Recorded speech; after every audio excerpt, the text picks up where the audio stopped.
media has two basic and important functions in society. The first is to inform, to present news, ideally in a fair and completely objective manner. Its second function is to help protect the masses and preserve democratic principles and ideals by exposing corruption and injustice through its investigative and editorializing branches. The mainstream media fails miserably when it comes to dealing with the Crystal Mangum murder case. Since the wee morning hours of the April 3, 2011 self-defense stabbing incident, the mainstream media has generally let down its viewers and readers in the following four ways. 1. Concealment or cover-up. 2. Misrepresentation and diversionary reporting. 3. Failure to investigate. And 4. Refusal to editorialize. A prime example of concealment is the across-the-board media silence regarding Reginald Daye's week-long coma. Even after Daye's death on April 13, 2011, following his removal from life support, most local media failed to mention that his death was preceded by a 7-day coma. Of course, the event at Duke University Hospital that precipitated Daye's brain death, the esophageal intubation, is rarely mentioned. Mainstream media is aware that the autopsy report on Daye that was produced by North Carolina Deputy Chief Medical Examiner Dr. Clay Nichols is false and misleading in its findings and conclusion, but yet it secrets this from its subscribers. Misrepresentation and diversion go hand in hand with the media's concealment in reporting on Mangum. One of the most egregious examples of both comes from an Associated Press article released around February 20th, 2013, which stated, quote, "The 34-year-old mother is representing herself in court, saying she killed Daye in self-defense," unquote. Crystal Mangum told me she never stated that she, quote, "killed Daye," unquote. She said she never used the word kill. I was not at that hearing and do not have its transcript, but I believe that Mangum did not accept responsibility for Daye's death, as she is aware that the Duke University Hospital staff esophageal intubation led to his brain death and subsequent removal from life support. Using the word kill was neither negligent nor sloppy reporting, but rather a calculated move to make it appear as though Mangum concedes that she is responsible for Daye's death and that her defense is solely one of self-defense. In this not-so-subtle way, the media is diverting attention from questions regarding the cause of Daye's death to focusing on the issue of self-defense, thereby omitting the medical examiner and Duke University Hospital from the equation. In other words, the media is attempting to protect the medical examiner, Dr. Clay Nichols, and Duke University Hospital.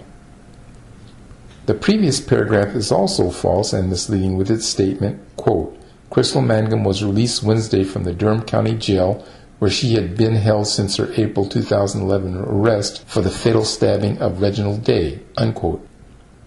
The term fatal stabbing is absolutely incorrect, as the stab wound was non-life-threatening and was successfully treated with emergency surgery. The stab wound had nothing to do with Daye's death, but the Associated Press is deliberately trying to put in the mind of the people that it directly caused his demise. Daye's descent into delirium tremens is the event that led to his fatally errant intubation. The article's opening paragraph began, quote, "The woman who falsely accused 3 Duke University lacrosse players of raping her," unquote. This routinely used media preface is false in itself, as it was never proven as fact that Mangum was not sexually assaulted at the 2006 Duke lacrosse party, and Miss Mangum has consistently maintained that she was. By attaching the label of false accuser to Mangum, the media is poisoning the potential jury pool against her in her upcoming trial.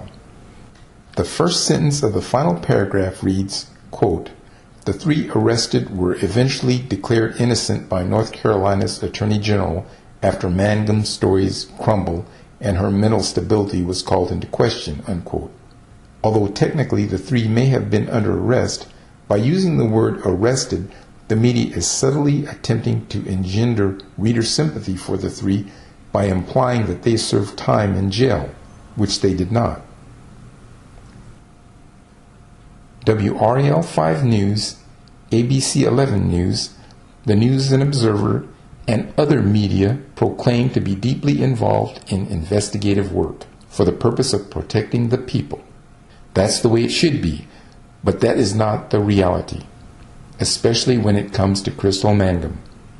Jim Goodman, the president and CEO of Capital Broadcasting Company, was contacted on April 24, 2012, with a letter about the injustices against Crystal Mangum.